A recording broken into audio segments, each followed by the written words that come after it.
DJ Moore. Will I see it back? Intercepted by DJ Moore. Pushing up the hill, searching for the thrill of it. Takes the snap from his own end zone, lines up, throws, intercepted, and it's deflected. Picked up by DJ Moore. On the 10, 5, end zone. Touchdown! Touchdown Bears! DJ Moore, pick 6. You are tuned in to the Chris and DJ Show with former Chicago Bears nickelback DJ Moore. What's going on, everybody? Welcome back to another episode of the Chris and DJ Show. I am Chris Shanafelt. He is former Chicago Bears defensive back DJ Moore, former Tampa Bay Buccaneer, former Carolina Panther. We have that game going on right now, Thursday Night Football. But DJ, tonight we are here to talk about the Chicago Bears. They got a big game coming up Sunday night against the Denver Broncos. Had to bring out the Jay Cutler shirt. Former Bronco quarterback, former Bears quarterback. Big game against the Denver Broncos. Both teams trying to avoid a 0-2 start to the season. But before we get to that, the Bears did fall to the Green Bay Packers on opening night last week. To the Green Bay Packers again, 10-3. Very disappointing showing out of the offense, both offenses, but looking more so toward at the Chicago Bears. Definitely not what you expected to see. Definitely not what I expected to see, I should say, coming out to start the season. Defense was great. Anytime you can limit Aaron Rodgers to 10 points in a game, you should probably win that game. That wasn't the case for the Bears a week ago. Any takeaways from last week's NFL season opener? Oh, yeah, and I don't know what I did. I lost my notes that I took on the game. I feel terrible about that. There were a couple different times where, and I don't want to get the instances wrong, where I think we took a sack going back in like towards the locker room, I think, to get it out of field goal range. I know obviously we threw the pick in the end zone. There was a time now when the coach decided not to kick it, where there was 3 points, a field goal under 50 yards is like, or 50 anything. You should, I think, an NFL kicker should be able to take that. But yeah, I just all in all, everybody looked. Hey, Trubisky looked okay at times. He looked real athletic. He's athletic. He is. He seems more comfortable running the ball. When I was watching film, just like watching him in the pocket, like when he sees something, like he's ready to run. Like no matter if it's pressure or not, like he's going there, like he in the mode of like let me go get some yards. He got to be more in the mode of like be patient. And sometimes you're gonna take sacks that way, but it's gonna allow plays to develop. But I feel like there was a couple plays if you allowed it to, develop. It would have changed the game. I think early in the game, I forgot exactly what it was. We had, I think it was maybe 2-by-2, I believe. Receiver Moses out to the right. I think it's 3 receivers. They only have two DBs to begin with. When they go, I think it had to be third, and I think it was third and short too. So they go up the field. Cohen comes out the backfield, comes to the flat. Like all he has to do is literally throw it to him. He turns it up. They got blockers and he's gone. But it just things like that, like he didn't see it. And then when he gets flushed out the pocket, then he throws it to him. The defender's there. Boom, now you got to kick a field goal when really it should have been first down marching for points. Like understand the reads. Early in the game, it was another one like on third down with, Gabriel came in motion and DB has to back up when you're in motion. They were stacked. He did a little play that came underneath for a slant. Boom, should have hit him for the first down. Now he went to Patterson, which was, I think, a pass interference. But still, even though it's like, oh, it was a positive, but it's really a negative because he wasn't really reading it all that good. I don't know, or somebody was telling you. So he kind of reminded me of you call it, I call it a practice quarterback. Because at practice, everything is open. And you throw it in practice, and then you just throw it in the game because in practice it was open, but you got to actually like play the game. You know what I mean? So hopefully, coming this week, he'll improve on it. I'm sure he felt terrible like everybody else did. Well, I'm sure he felt bad. He probably felt like the Browns did. It was high expectations, but poopy stuff. Yeah, yeah. To say the least. To say the least. Again, a very disappointing start. I mean, I was more than confident that the Bears would get that win. I wasn't high on the Green Bay Packers at all. You thought the Bears would win. You thought it would be a 3-point game. But yeah, instead they kick off the season 0-1. Packers now 1-0, and to make it even to make it that much more painful, it's former Bear Adrian Amos closing out the game with an interception off of Mitchell Trubisky. There's been a lot of blame thrown at Trubisky. There's been a lot of blame thrown at Matt Nagy for his play calling. You end the season last year off the double doink, and you kind of dive into why the offense got off to a slow start in that game, and one of the main reasons was the lack of running the football and the lack of using some of your best players, one of those guys being Tariq Cohen, who had very limited touches against the Eagles in that playoff game. And then this game, he did have 8 receptions, but 0 carries out of the backfield. And looking at the running backs and how they were used in this game week 1 against the Packers as a whole, the entire group, David Montgomery, Mike Davis, they only ran the ball a total of 12 times. David Montgomery, the rookie third-round pick out of Iowa State, who led the nation last year in missed tackles. Matt Nagy and the Bears organization has been gushing over what this kid has shown in training camp and preseason. He only gets 6 carries for 18 yards. And even in those 6 carries, you kind of seen little flashes here and there as to why he could be a special player out of the backfield.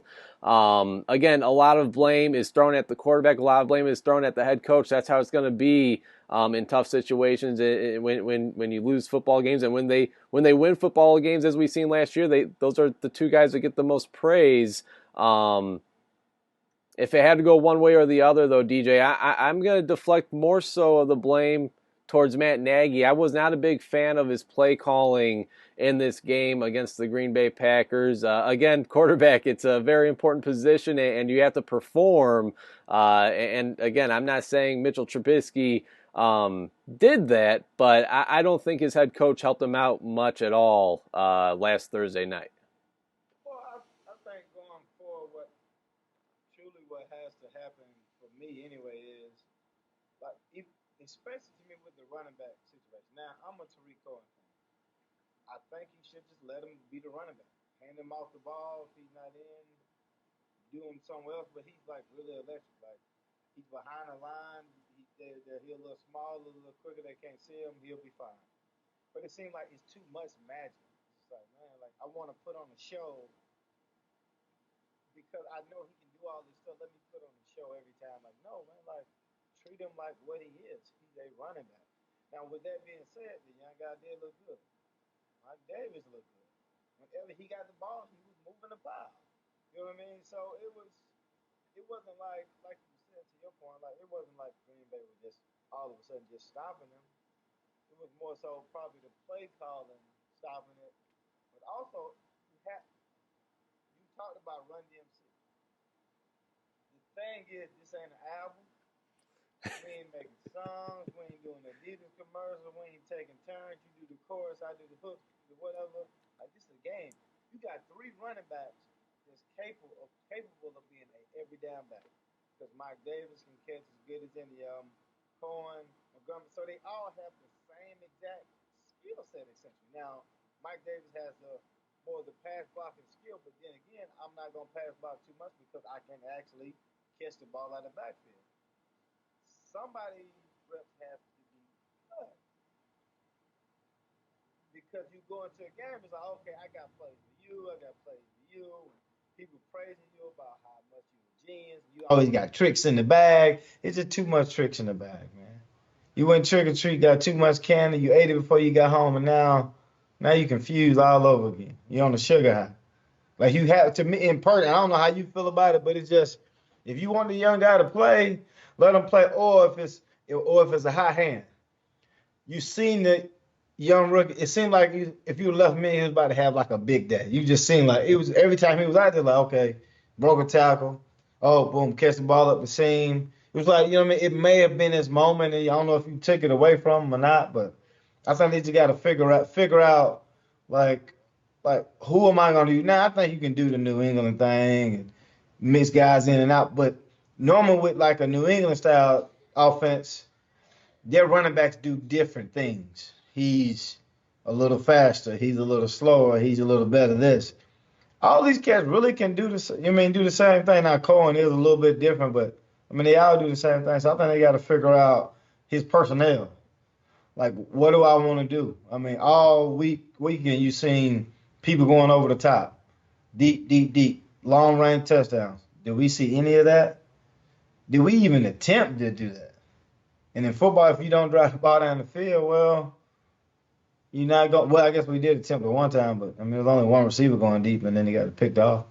But in football, if you want to win, man, you got to learn how can I get plays in like chunks. If I just go down, boom, five, five, five, eventually, I'm gonna turn the ball over.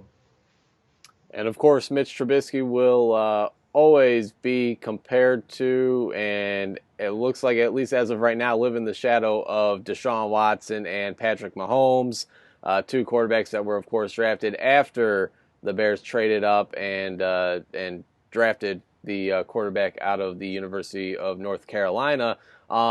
Switching gears, I'm looking to the defense side of the football really quickly in this game, DJ. This was actually a big success. Again, anytime you hold a quarterback like Aaron Rodgers to 10 points, you expect to win that game. Unfortunately, that wasn't the case in this one to kick off the season, but there were some stout performances on the defense side of the football by both teams. But looking at the Bears, I mean, Khalil Mack was, he made his name known right away. How about the second-year linebacker Roquan Smith starting the game out with 2 tackles for loss right out the gate, and of course Leonard Floyd. It's a make it or break it year for him. Finishes the game off with 2 sacks, and somebody I know you were very impressed with, Roy Robertson Harris, making his name known in this season opener. How do you think the defense side of the football looked in this one?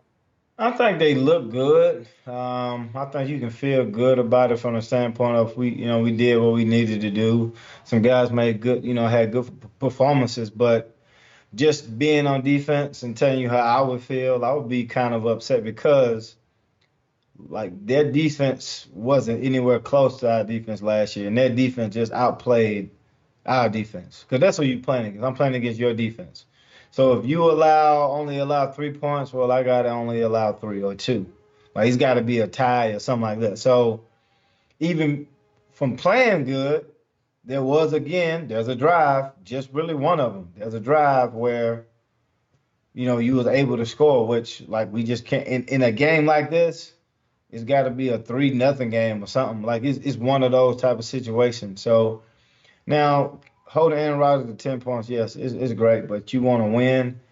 And if I in my head, my mentality on defense is don't let them score. If they don't score, this is close. If they don't score, they don't win. That's it. But Rodgers didn't have much time to do anything, honestly. I mean, it was just like they was there. You know what I mean? So I think the one week part of the game, I think I seen where they kind of got once you get that first down and teams start to go no huddle, and if they mess up around and get a second one and they still kind of going up tempo on that one drive because it's just hard to get pressure.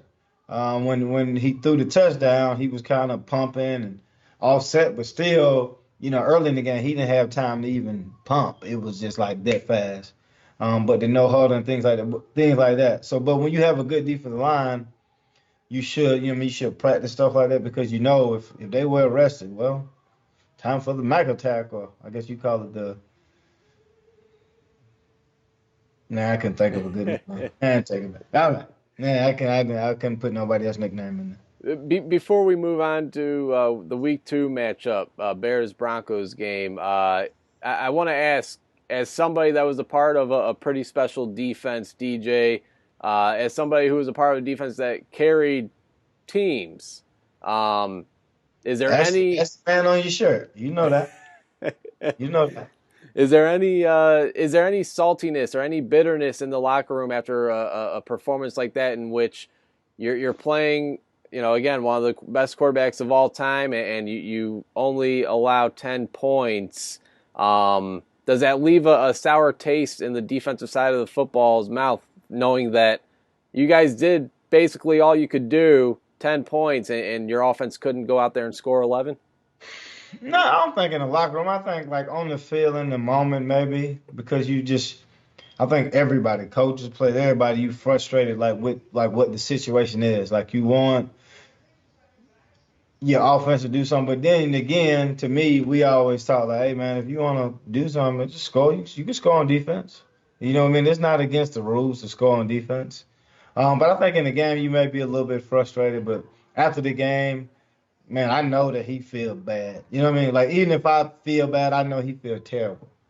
People are booing. Nah, they not booing the entire team. They really booing. They either booing you or they booing the coach. Like it's either one of the two. You know what I mean? So you feel. I mean, you feel that. You weigh that heavy on your chest and all week until next week because that's all people gonna talk about.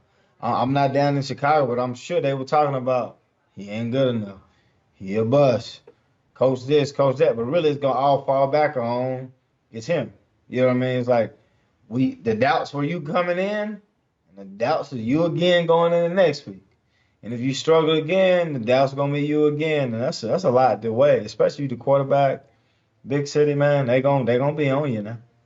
Yeah, it's definitely been the talk, and we've had to pick and prod at this game now for 1 week. We still got 3 more days until we get to see their next performance. So again, we're really taking a deep dive in the performance of not only Trubisky but the head coach Nagy, the entire offense and the defensive side of the football as well.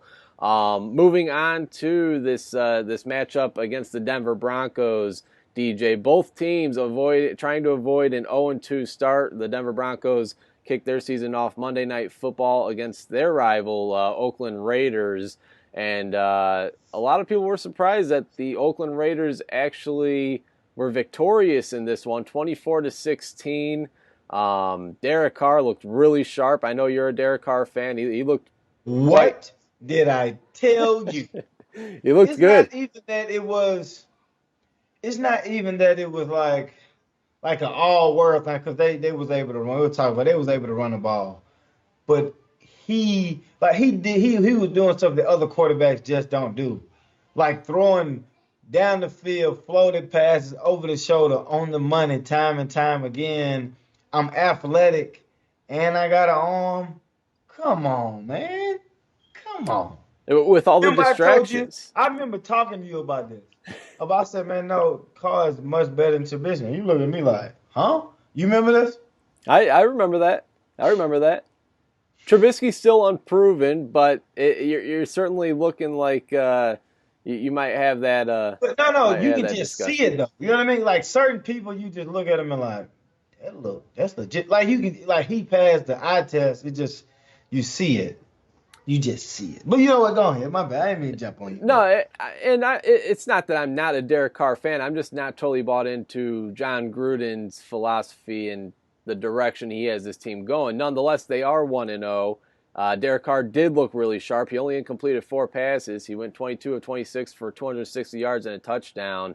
They did go through a lot this offseason acquiring Antonio Brown, and before he could even suit up in this game, releasing him, then seeing him sign with a fellow AFC team, and nonetheless the New England Patriots, but that's another story for another time.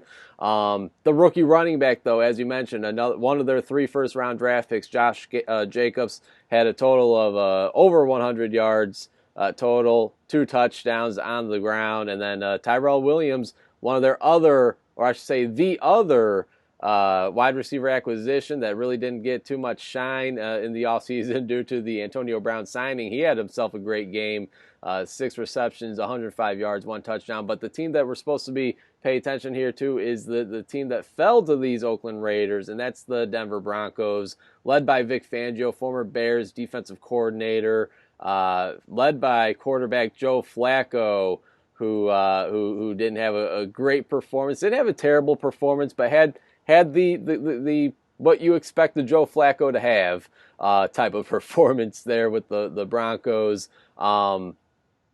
Last time the Bears traveled to Denver, DJ, you were a part of the team.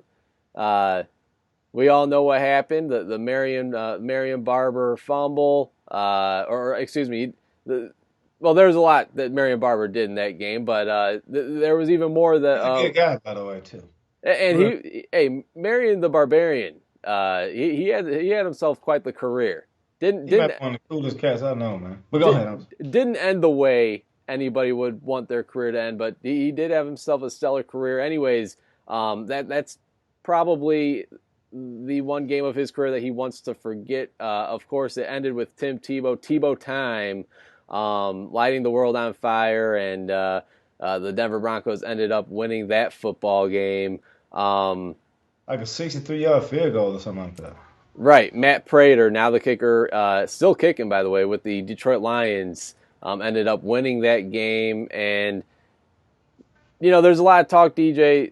There's a lot of talk about the playing conditions there in Denver. It's supposed to be 92 degrees. You hear all about the thin air, the difficulties to breathe there due to the altitude in Denver, Colorado. Exactly how difficult of a matchup could this be for the Bears? Is this? I know there's a lot of discussion last year when the Bears traveled to Miami in October, playing in 100-degree weather. The humidity was out of the world, and they're playing with the sun shining right on the team's sideline. Could this be comparable to what they went through last year in Miami? No, well, I think it is maybe. I think that the humid heat. I think it makes it difficult. But I mean, you've been to camp all summer. You know what I mean? So even though it isn't always as hot, but in summertime practicing, that's why sometimes you go out there at 3 o'clock or at 5 o'clock to be like in the dead sun or whatever. So I think they should be prepared for that. Conditioning wise, they should be okay. When I played in Denver, I came back from like an injury, and that was like my first game back after like 4 games, which I was gonna be tired anyway. And with that thin air, ain't enough, ain't all that much oxygen in the air like that. They'll have a little oxygen mask on the sideline. They'll be fine. They'll adapt to it. Every team, a lot of teams go there every year and play, so I think they'll be fine. I think the big thing is gonna be our defensive line should control the game. Flacco is not known for being Lamar Jackson. So yeah, I think defense should be fine. Now Sutton was really good. Sutton is a big receiver. You do have to pay attention to him. You really do. Sanders is still, the veteran wideout, but those two, they making it happen. They bunching up a lot. So if you playing man, as always, you got to be like on levels. They run a lot of motion to kind of see what you in. Philip Lindsay is a small running back, but if he gets through the hole running full speed, good luck because he is gone. Like he's electric, but he's just, a smaller guy. So. But now they'll split him out. Like, so how will we adjust to that? So when they split him out, I mean, he'll run deep, he'll run slants.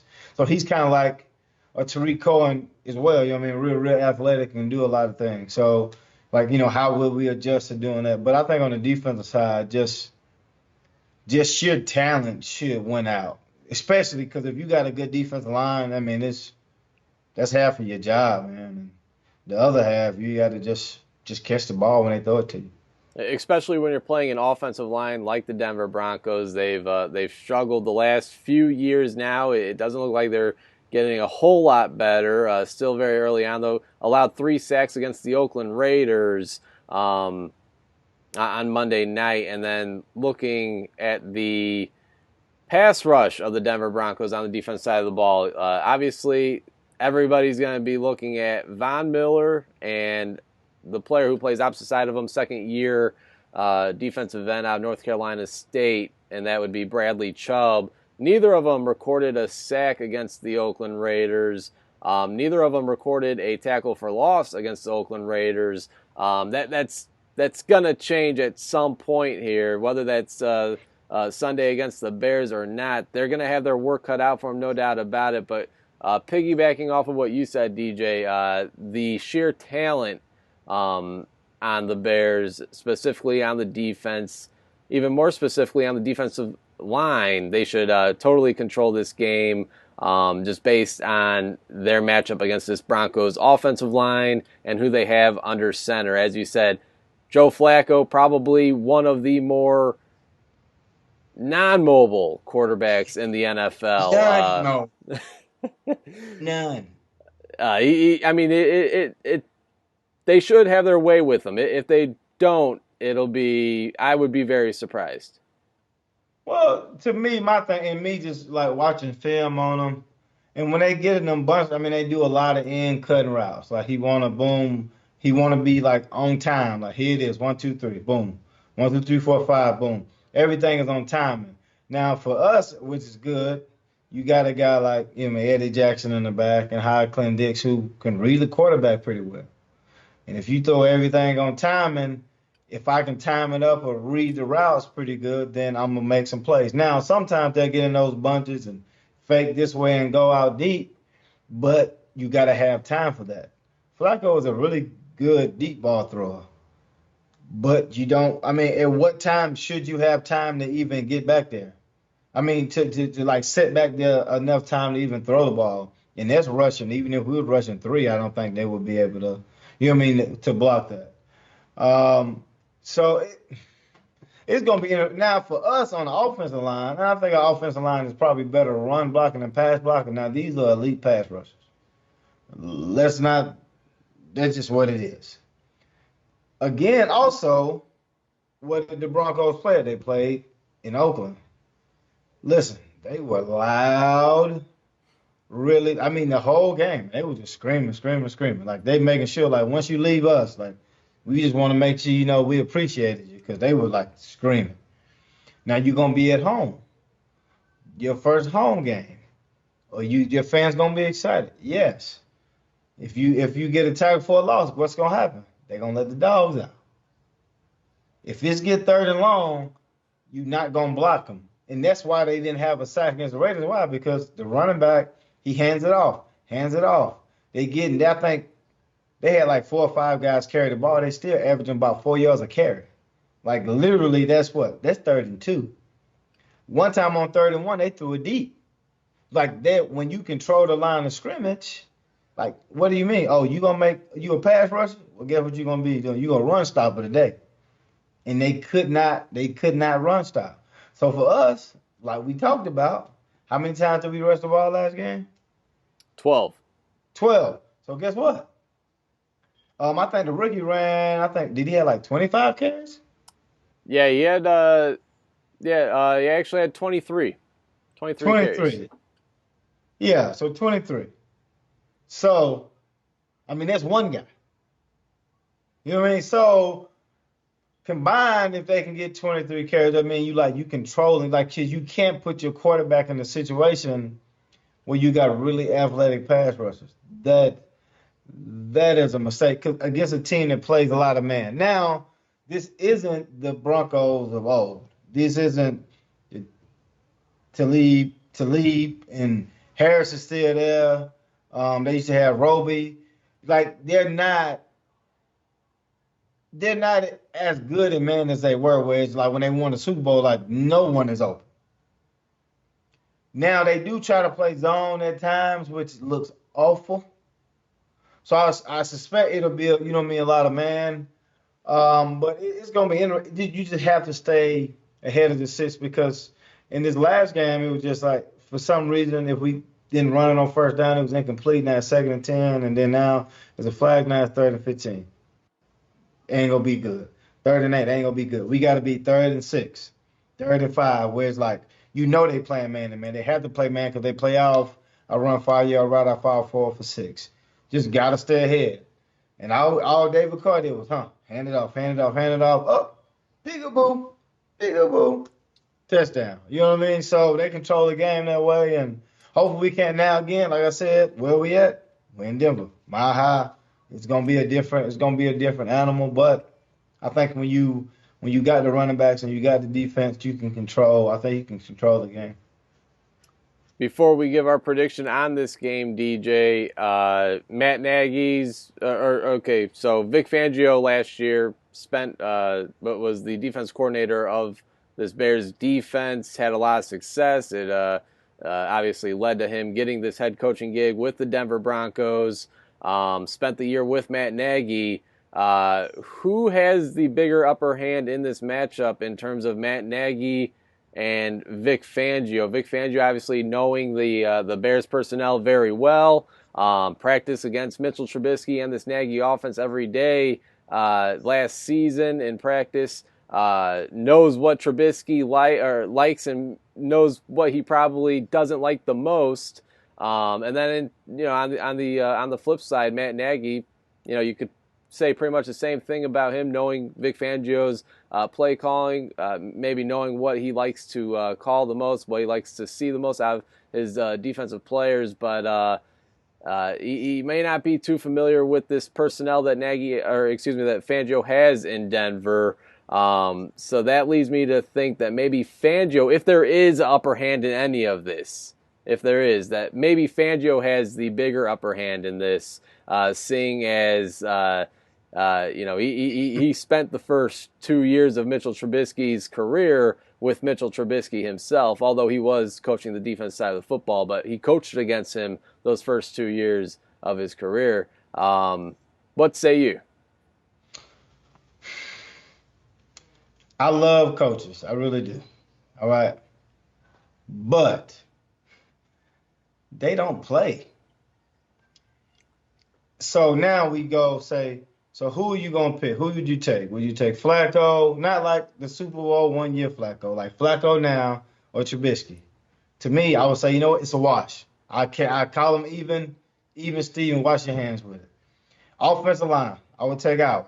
All right. Defensive line, I would still take ours, like down the whole line. Like, oh, you got a good one here, good one here. Across the board, you take ours.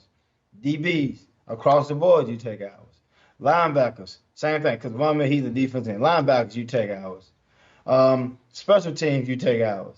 Like every like in the actual game, the guys who got to play, like we got the upper hand because we have the better play. Receivers, to me, I'm like it's maybe a wash, maybe even. Don't get me wrong. I think the Bears are gonna. I think the Bears are the better overall team. I think they should win this game. I think they will win this game. I was just kind of saying between Nagy and Fangio, the familiarity there. How does that factor? I know what you're saying. Okay. He who has the better players, man. You know what I mean? Like, or the money. Like, if I got money and then you don't, who has the upper hand? Like, if I'm going to the store, it's gonna be me. Like, you can't get anything unless you take something and you can go to jail. Like, it's just in football, you have to have the players. Now, there's some good coaches and you can put guys in certain situations. But you can't tell me that, man, Khalil Mack coming to the team didn't change the team. You know what I mean? Like, it changed the good for everybody. Everybody's attitude changed. So, and I see what you're saying, but I think still in the NFL, you evaluate players every year. Like, even if I didn't draft Trubisky, I know what his weaknesses are because I watch film. I know what you can't do. I know what you don't like to do. I don't got to be in your living room every day. You know what I mean? But I know what you don't like to do just because, like, the film tells you what it is. So I think, and to me, in just going off coaches, I would say Nagy has the upper hand just because what's his name? Is it Fangio? Yeah, Vic Fangio. Fangio. He, as a head coach, he has never won before. Oh, it feel terrible. And I coach girls basketball. You know what I mean? Like, still, like, you just cannot wait. Like, I just need to win one, Lord, please. You know what I mean? Because you want to make yourself like you don't understand like how happy you are when you win. It's the first one. Like I in the NFL as a coach, I have never ever won. You have to. That's a monkey that's scratching and clawing at your back, is biting through your spine. It's just like, just let me get it. And I think that's a lot. That's a lot. You mean a lot of pressure. And then it's your home crowd playing in front of your home team because you go out there and get beat up on, as you know, cats will boo. You know what I mean? So I just think because I've been to the playoffs. I already did my first year. Like I've been through what you've been through, even though you've coached a long time. You're a rookie to this situation, and you can see it on the sideline. He'll throw his hands up. They'll get a delay game. Because most of the time when you older, you don't show no like Lovie Smith. What do you think? Like, is he upset? I don't know. He's never upset. He never shown a facial expression. You know what I mean? So eventually, I think he'll learn that as he goes on. But it's just that's why I think Nagy has the upper hand. It's just he ain't never won before. All right, let's get these predictions, DJ. It's going to be an interesting game again. The Bears are traveling to the Mile High City to take on the Denver Broncos. Both teams are trying to avoid an 0-2 start. Both teams coming off of losses to division rivals. Bears coming off a loss to the Green Bay Packers. Broncos coming off a loss of the Oakland Raiders. Again, that's probably going to be the main storyline right there is Vic Fangio, coaching against his former team, a team that he's very familiar with a lot of the personnel. I think you said it perfectly, man. I mean, at the end of the day, look at which team is more talented. But then again, that's what I thought last week as well. But I do think Touche, my friend, touche. I do think the Bears go to Denver and they squeak out a victory. I think we'll see a little bit more out of the offense side of the ball. Not necessarily exactly what we want to see, but we'll see a little bit of progress. And I think the Bears might get the 20-13 victory. It'll be a close one. It'll be a one-possession game. I think that defensive line is going to ultimately be key in this game. They're going to get after Joe Flacco. They're going to get after the backfield, the running backs in the backfield.